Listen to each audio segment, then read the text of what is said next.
Have you ever noticed how the mind becomes restless the moment there is nothing to do? When the room is quiet, when no voice fills the air, when no task demands your attention, something inside begins to stir. Thoughts multiply, doubts appear. The silence becomes uncomfortable. Many people rush to escape it. But what if the greatest strength a human being can develop begins precisely in that moment?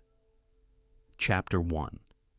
Centuries ago, in the quiet mountains of Japan, Zen practitioners understood something that modern minds rarely consider. Power does not always come from action. Sometimes it comes from the discipline of doing nothing. This principle shaped the minds of warriors and monks alike. The samurai were not only trained to fight, they were trained to be still, to remain unmoved when others reacted, to observe when others rushed forward. And in that stillness, they discovered a deeper form of control. Among those who understood this better than most was the legendary swordsman Miyamoto Musashi. Though known for his duels, Musashi often spoke about something far more subtle than combat. He spoke about emptiness of mind, about quiet awareness, about acting only when the moment demanded it. Zen masters describe this state as a mind that does not chase noise, a mind that does not react to every impulse, a mind that can remain present without the need to constantly interfere. To modern ears, this sounds almost impossible. And yet, history preserves a story from the Zen tradition that reveals the power of this discipline. It is the story of a warrior who believed strength came from constant effort, until a quiet master showed him that true mastery begins when effort disappears. What the warrior learned would change not only his swordsmanship, but his entire way of seeing the world. Because sometimes the strongest act is restraint. And sometimes the deepest power is found not in movement, but in the stillness most people cannot endure. The lesson begins with a man who believed he understood discipline, but he had never yet learned how to be silent. Chapter 2. During the turbulent years of feudal Japan, a young samurai traveled through the countryside seeking instruction. He had trained for many years. His sword was fast, his body disciplined, and his reputation slowly growing among other warriors. Yet, something troubled him. Despite his skill, he often found himself tense before combat. His thoughts raced. His body reacted too quickly. When opponents provoked him, anger rose inside him like fire. And though he still won many encounters, he sensed that his mind remained fragile. He had heard rumors about a Zen teacher who lived in a secluded temple deep in the mountains. This teacher, it was said, had trained warriors and monks alike, not through techniques, but through silence. The samurai found the temple after days of travel. The building was simple, surrounded by tall cedar trees, and the constant whisper of wind moving through the forest. Inside sat an old monk. The samurai bowed and spoke plainly. "I wish to learn the discipline that creates an unshakable mind." The monk studied him quietly. His gaze was calm but piercing. Then he asked a question. "Tell me, when nothing is happening, what does your mind do?" The samurai hesitated. He had expected instruction about sword forms or meditation techniques. "It wanders," he admitted. The monk nodded. "This is why you are not yet strong." The samurai felt confused. His training had been relentless. He practiced every day. He disciplined his body. He controlled his diet and his sleep. "How can my mind be weak if my discipline is strong?" he asked. The monk did not answer immediately. Instead, he poured tea slowly into 2 cups and placed one before the samurai. Then he said something unexpected. "For the next 3 days, you will do nothing." The samurai stared at him. No training, no meditation, no reading, no tasks. "You will sit, walk, and observe the temple grounds, but you will not try to improve yourself." The warrior felt insulted. He had come seeking mastery. Instead, he was being told to do nothing. What he did not yet understand was that this instruction would become the most difficult training of his life. Chapter 3. The first day began quietly. The samurai woke early, as he always did. His body expected the familiar rhythm of training, stretching, sword practice, sharpening his awareness through repetition. But there was nothing to do. He walked slowly through the temple garden. Gravel paths wound between carefully placed stones. Bamboo leaves rustled softly in the wind. A small pond reflected the gray sky above. At first, he tried to appreciate the calm, but within minutes, his mind began to protest. "You should be training," it whispered. "You are wasting time." He sat beneath a tree and attempted to relax, yet the silence only made his thoughts louder. Memories appeared, plans formed, imagined future battles replayed in his mind. By midday, he felt restless. He walked again through the garden, this time more quickly. His eyes searched for something to occupy his attention, but the temple remained unchanged, the same stones, the same trees, the same quiet air. That evening, he returned to the monk. "This exercise serves no purpose," the samurai said firmly. "A warrior must act. Discipline requires effort." The monk listened patiently. "Tell me," he asked, "when you sat beneath the tree today, what happened in your mind?" The samurai hesitated. "My thoughts would not stop." "And yet," the monk replied calmly, "you claim to have control over your mind." The samurai felt a flicker of discomfort. He had never considered this contradiction. He could control his body with precision. He could strike with perfect timing. But when nothing demanded his attention, his mind seemed impossible to command. The monk leaned slightly forward. "This is why the discipline of doing nothing is so difficult," he said. "When action disappears, the mind reveals its true condition." The samurai left in silence that night. For the first time, he began to suspect that his training had overlooked something essential, something invisible, something that could only be discovered in silence. Chapter 4. The second day felt longer. Without the distraction of training, the samurai became acutely aware of every movement of his own mind. Thoughts appeared endlessly. Judgments, memories, fears, ambitions. Each one pulled at his attention. He tried to push them away, but the harder he resisted, the stronger they seemed to become. Eventually, he sat beside the small pond in the garden. The surface of the water was still, disturbed only occasionally by the ripple of a falling leaf. As he watched, something curious happened. When the water was calm, the reflection of the sky appeared clearly. But when the surface moved, the reflection shattered into fragments. The samurai suddenly understood the metaphor. His own mind was like that pond. When restless, it distorted everything it perceived. But when still, it reflected reality with clarity. Later that afternoon, the monk approached quietly and sat beside him. "You see something?" the monk observed. The samurai nodded slowly. "My mind is like this water. It cannot reflect clearly when disturbed." The monk smiled faintly. "This is why Zen values stillness." The samurai considered the lesson carefully. "But how does this make a warrior stronger?" The monk looked toward the distant mountains. "A warrior who cannot control his thoughts will always be controlled by others. Anger can move him. Fear can move him. Pride can move him." He paused. "But a warrior whose mind remains still chooses when to move." The samurai felt the truth of those words settle deep inside him. For years, he had believed discipline meant constant effort. Now, he began to see another form of discipline emerging, a quieter one that required not action, but restraint, and he had only just begun to understand it. Chapter 5. That evening, the monk told the samurai a story. It was a story about a warrior who had once visited the temple many years before. This warrior had been known for his incredible speed with the sword. His movements were said to be faster than the eye could follow. Yet, despite his skill, he suffered a humiliating defeat during a duel. When the warrior arrived at the temple, he demanded to know how such a thing had happened. "I trained harder than anyone," he said. "My body was stronger, my sword faster. How did I lose?" The monk who lived there at the time asked him a simple question. "What did your mind do when the duel began?" The warrior answered honestly. "I felt anger. My opponent had insulted me." "And what did your mind do then?" "I attacked immediately." The monk nodded. "And your opponent?" He waited. The monk looked directly at him. Then the duel was already finished. The samurai listening to this story felt a quiet realization forming. The warrior in the story had lost not because of skill, but because his mind had been moved. The monk turned to the young samurai and said, "The discipline of doing nothing protects the mind from being controlled." He gestured toward the silent garden outside. When the mind learns to remain still, action becomes deliberate instead of reactive. The samurai sat quietly for a long time after hearing this. because deep down, he knew he had made the same mistake many times. He had reacted, he had rushed, and in doing so, he had allowed others to control him without realizing it. Chapter 6.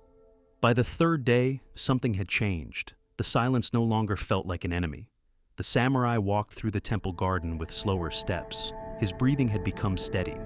The thoughts that once rushed through his mind now appeared less frequently. And when they did appear, he no longer chased them. He simply watched. For the first time in his life, he experienced what the Zen masters described as a quiet mind. It was not empty, it was aware.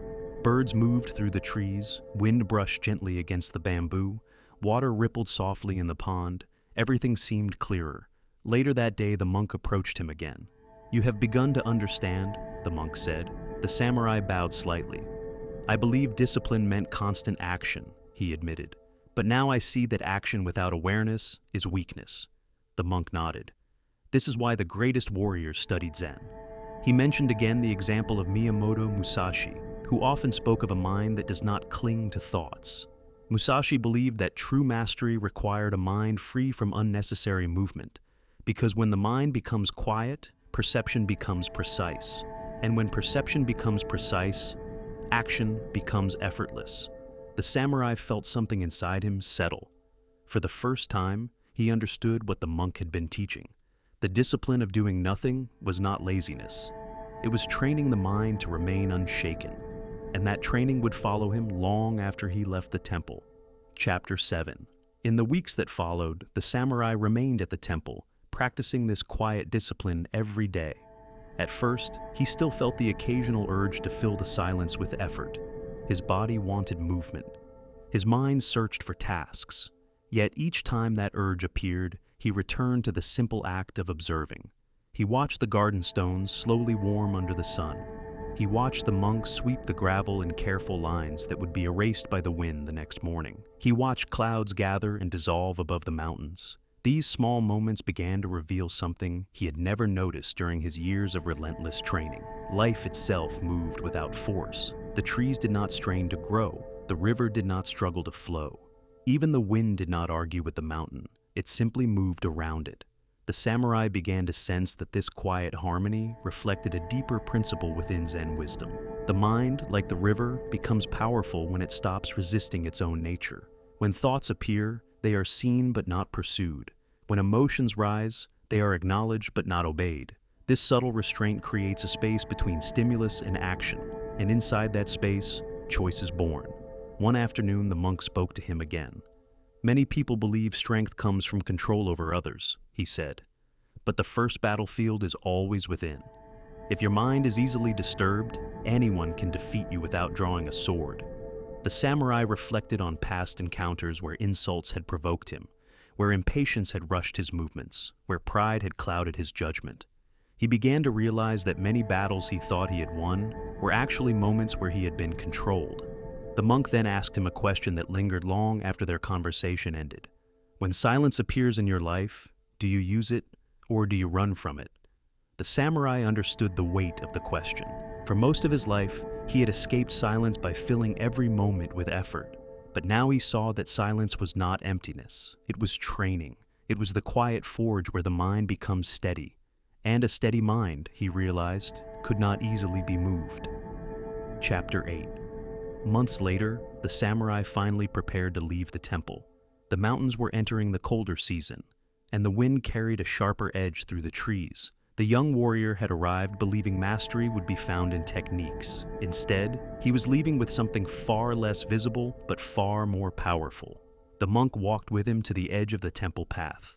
"Before you return to the world," the monk said, "remember what silence has shown you."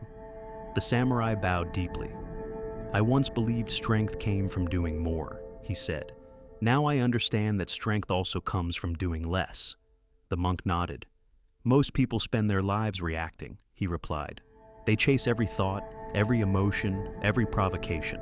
But the warrior learns to pause. In that pause, clarity appears." The samurai began the long journey down the mountain path. As he walked, he felt a new awareness accompanying him. The world seemed the same. Villages still bustled with noise, merchants argued in the markets, travelers hurried along the roads. But his mind responded differently. Where once he would have reacted immediately, he now waited. Where once anger would have ignited, he now observed it quietly before deciding whether it deserved action. This discipline soon revealed its value. One evening, while passing through a crowded town, a man deliberately bumped into him and spoke with open disrespect. The samurai recognized the familiar spark of anger rising in his chest. In the past, his sword might already have been drawn, but instead, he remembered the still pond in the temple garden. He did nothing. The man expected a reaction. When none came, his hostility slowly faded. The moment dissolved as quickly as it had appeared. The samurai continued walking. For the first time, he understood that restraint had ended a conflict before it could even begin. And in that quiet victory, the power of Zen became unmistakably clear. Chapter 9. As the seasons passed, the samurai's reputation slowly grew, not because he sought duels, but because he avoided unnecessary conflict. Other warriors noticed something unusual about him. When provoked, he did not react. When challenged, he did not rush forward. His presence felt calm, almost immovable. Some mistook this stillness for hesitation. But those who faced him in serious combat quickly realized something else. His movements were precise. Because his mind was not racing, he saw openings others missed. Because he was not controlled by anger, he could wait longer than his opponents expected. And when he finally acted, his response came with quiet certainty. The discipline of doing nothing had not weakened him. It had sharpened him. Stories spread about warriors who had attempted to provoke him before a duel, hoping to disturb his composure. Yet their insults seemed to disappear into silence. Their words fell like stones into deep water, leaving barely a ripple. The samurai remembered the monk's teaching. A warrior whose mind remains still, chooses when to move. This was the heart of Zen wisdom. Action should arise from awareness, not from impulse. The moment before movement becomes the most important moment of all. One day, after observing the samurai during training, another warrior asked him a sincere question. "How did you learn to remain so calm?" The samurai thought for a moment before answering. "I spent 3 days doing nothing." The other warrior laughed, assuming it was a joke. But the samurai knew that those 3 days had revealed something most people never discover. Silence is not weakness, it is a form of training. And those who cannot endure silence will always struggle to control their own minds. Chapter 10. The deeper the samurai practiced this discipline, the more he realized that silence existed everywhere, waiting to be noticed. It was present in the brief pause before speaking, in the quiet breath before drawing a sword, in the still moment before making a difficult decision. Most people rushed past these moments. They filled every space with noise, words, and constant action. Yet by doing so, they lost access to the quiet clarity that silence offers. The samurai began teaching younger warriors what he had learned in the mountains. When they asked about strategy, he spoke about patience. When they asked about strength, he spoke about awareness. And when they asked how to develop an unshakable mind, he told them something that often surprised them. Spend time doing nothing. At first, they resisted the idea. They believed discipline meant pushing harder, training longer, acting faster. But the samurai explained what the monk had shown him. When the mind becomes quiet, it stops reacting blindly. When it stops reacting blindly, you begin to see the world clearly. He described the still pond and the reflection of the sky. When your thoughts constantly disturb the surface, nothing can be seen clearly. But when the water becomes calm, the truth appears without effort. This teaching slowly changed how his students approached their training. They still practiced swordsmanship and physical discipline, but they also learned to sit quietly, observing the movement of their own thoughts. Some discovered that their greatest opponent was not another warrior. It was the restless voice within their own mind, and the only way to face that opponent was through silence. Chapter 11. Years later, the samurai returned briefly to the mountain temple where his training had begun. The garden looked the same as he remembered. The stones were unchanged. The bamboo still whispered softly in the wind.